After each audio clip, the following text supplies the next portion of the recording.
Luc Martin a repris depuis peu la maison de ses parents. Il y vit depuis quelques mois avec sa femme et leur petit garçon.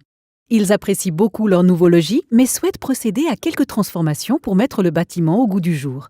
Ils veulent profiter de l'occasion pour réaliser des économies d'énergie, recourir aux énergies renouvelables et accroître l'efficacité énergétique de leur maison. La valeur de leurs biens ne s'en trouvera que plus importante et ils réaliseront des économies sur les coûts énergétiques tout en profitant du soutien financier accordé par les programmes d'encouragement.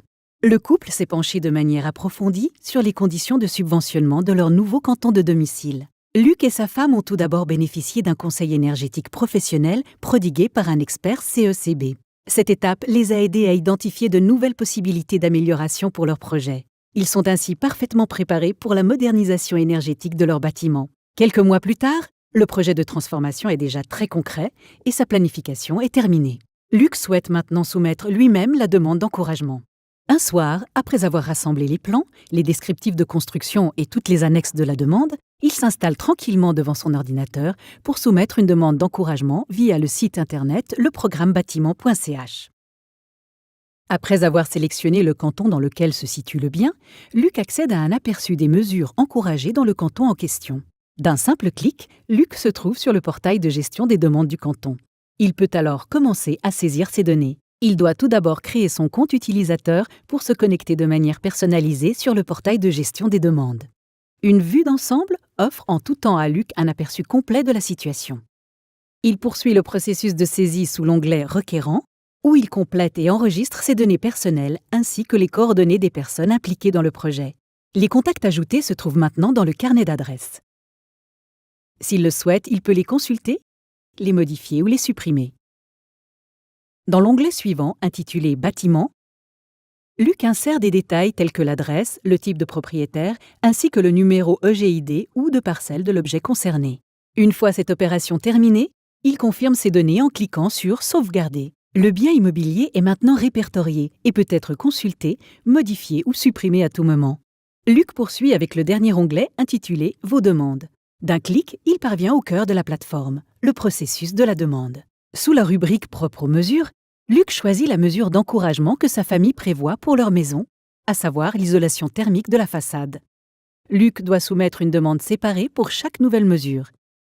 Sous la rubrique « Propriétaire et contacts », il sélectionne les contacts souhaités à partir du carnet d'adresses créé précédemment, pour autant qu'il ne soit pas lui-même la personne responsable. S'agissant du contact technique, il choisit le spécialiste saisi précédemment et poursuit vers l'étape suivante. En cliquant sur « Suivant », Luc sélectionne le bien immobilier enregistré. Sous « Données spécifiques aux mesures », il introduit toutes les données nécessaires pour le projet. L'étape suivante le mène à un résumé de la situation. Toutes les données saisies y sont listées sous la forme d'un formulaire. Luc peut facilement les compléter ou les adapter. Après un bref contrôle final, il décide de soumettre la demande. En sa qualité de requérant, Luc aperçoit maintenant sa demande d'encouragement complète dans la rubrique « Soumettre » et peut dès lors l'imprimer. Sur le portail, la demande soumise apparaît également sous l'onglet « Vos demandes ». Luc montre encore la demande imprimée à sa femme avant de la signer. Il rassemble ensuite les annexes nécessaires et utilise l'adresse apparaissant sur la demande pour envoyer l'ensemble des documents par la poste. Le centre de traitement du canton examine la demande d'encouragement en détail. Luc peut accéder en tout temps à la progression de cet examen sur le portail de gestion des demandes.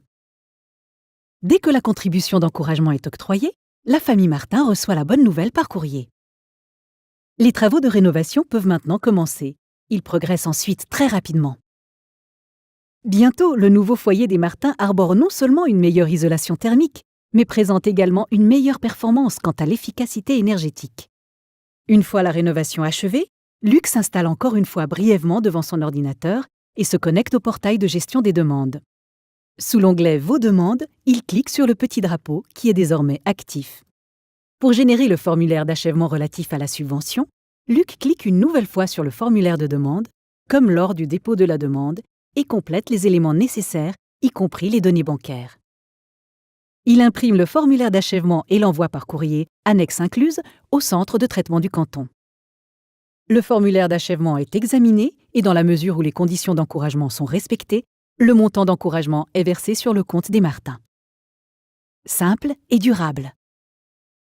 le programme bâtiment de la Confédération et des cantons.